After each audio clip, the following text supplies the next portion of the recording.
Hey guys, today I want to talk about how do you mount a red dot to your CZ TS2 series, including TS2 green, TS2 orange, TS2 or the original TSO.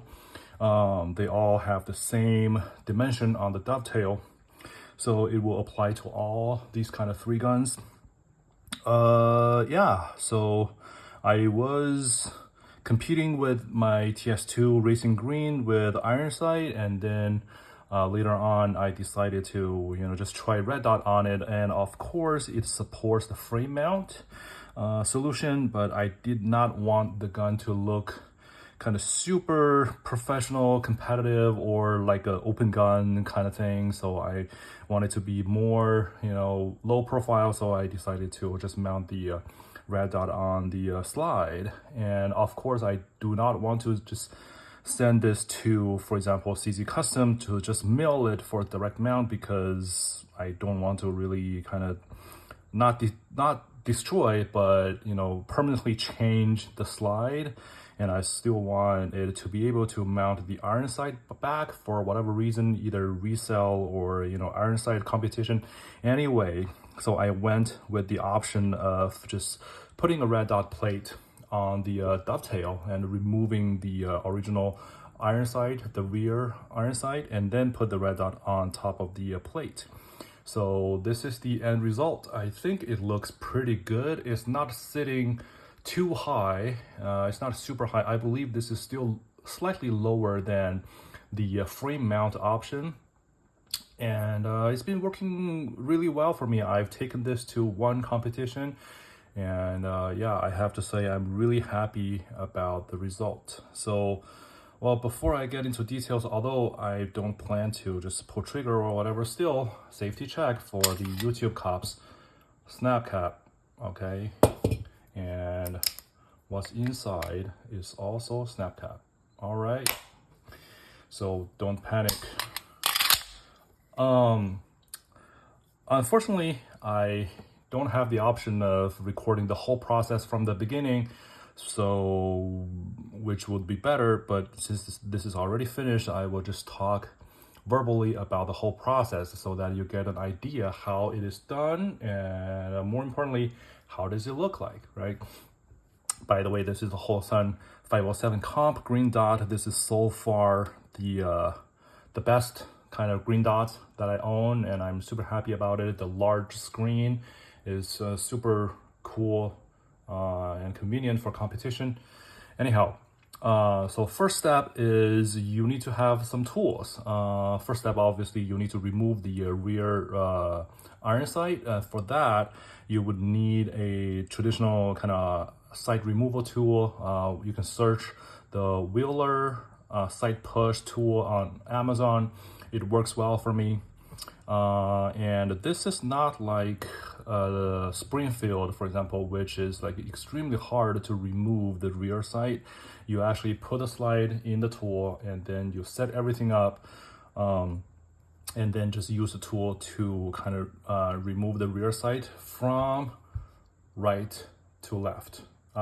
You won't get it wrong because CZ makes it super obvious. The dovetail on the left side is wider than the right side, so there's only one way. But maybe with the original iron sight, when you actually install the plate, you will see there's only one way in, but maybe with the iron sight, it's not so obvious to you, but anyhow, from right to left. Most importantly, there are two set screws on the original iron sight. You need to back them out all the way. I really strongly suggest you to back them out all the way. But better yet, just completely remove the sight screw before you start to move it.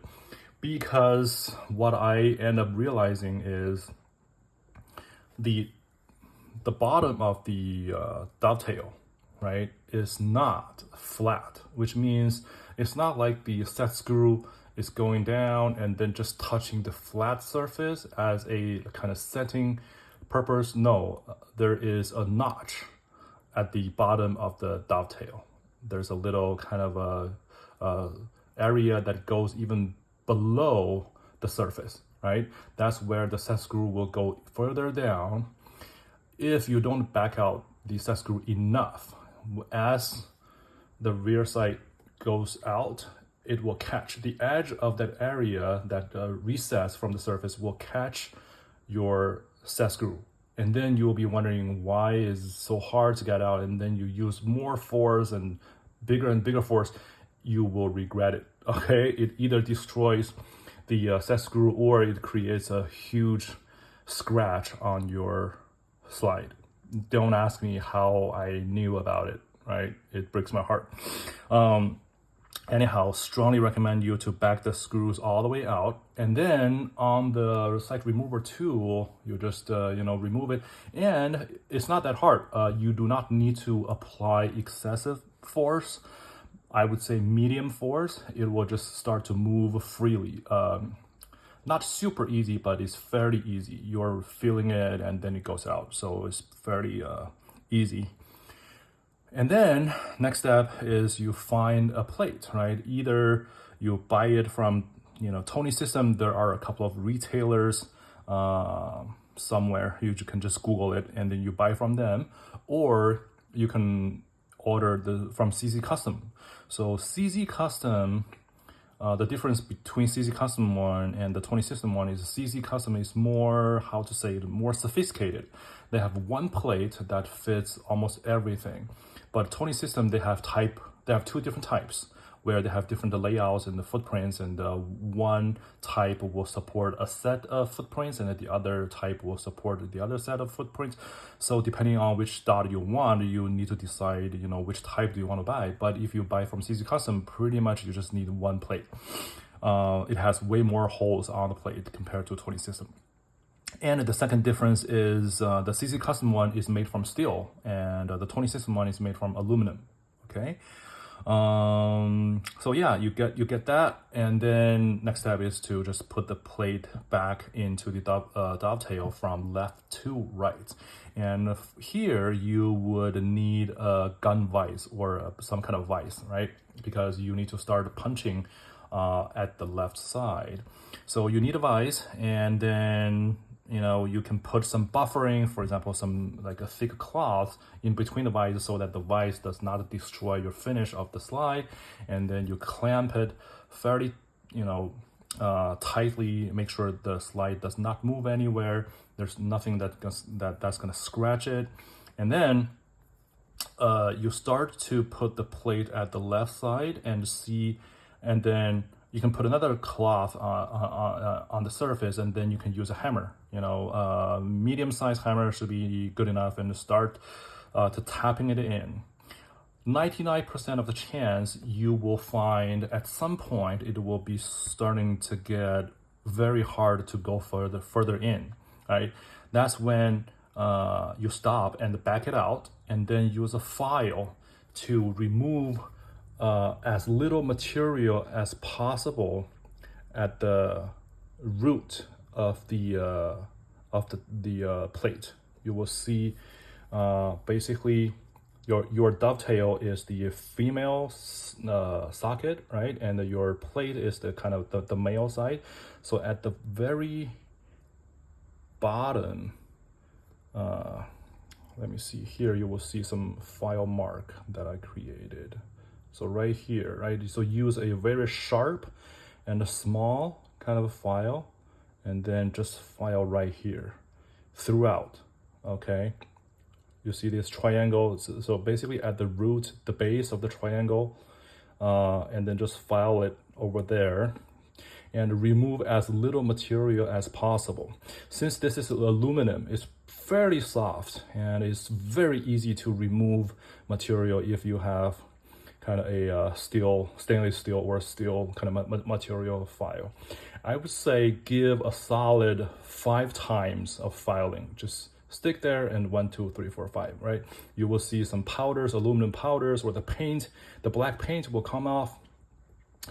Do it 5 times. on one side, and then repeat the process and tap it in, see whether it can just continue to go in. You don't want to file too much material off and that this thing just becomes super easy to slide in and out. You don't want that. You still want to be able to tap it in with some force and that this thing stay in the dovetail super tightly, right? And you will probably realize it's not enough, back it out, and then file kind of 5 times on the front side. So you want to make it a little bit symmetrical. You don't want to keep removing material from only one side. Although practically does not make too much of a difference because you only need to remove just slightly. But I would recommend if one side filing 5 times is not enough for you, just file 5 times on the other end. So as you go, at some point, maybe in a total of 10 times or 15 times of filing, you will get just enough material to come off, and then you start tapping it in, it will be able to go all the way through.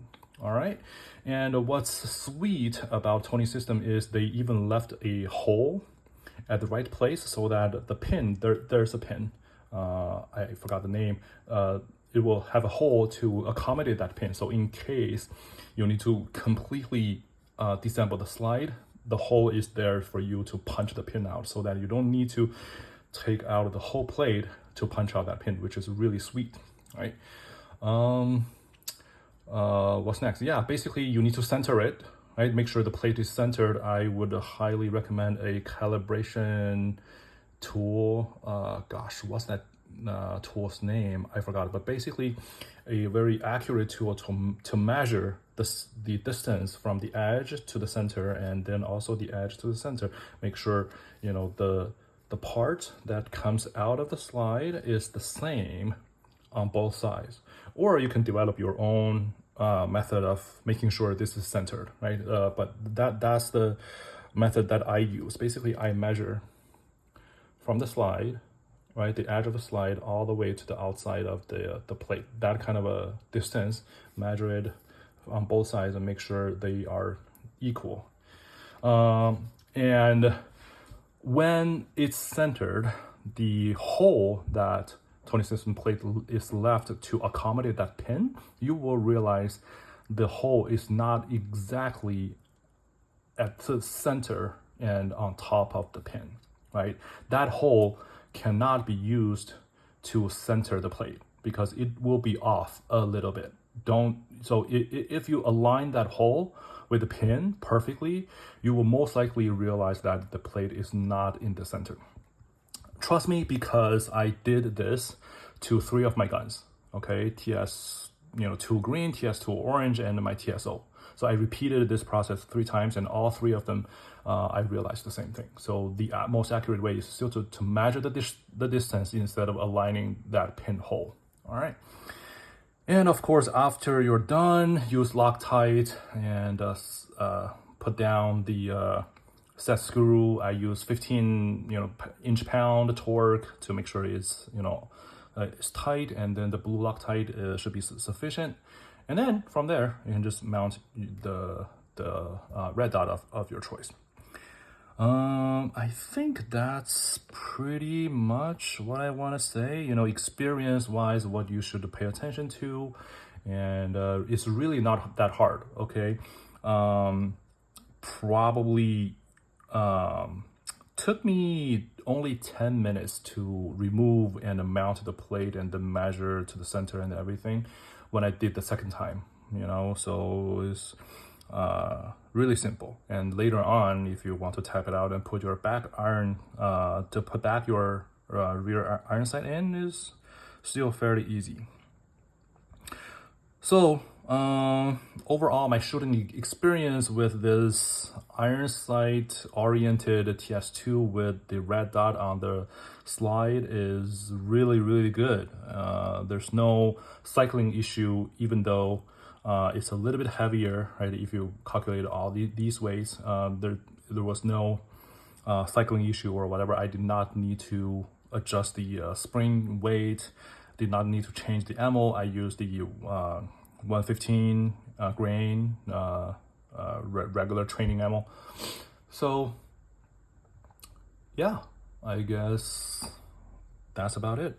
Hope this helps if you're thinking about the same.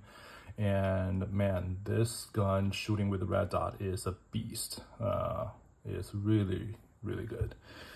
Yeah, that's about it. Thank you for watching. See you next time.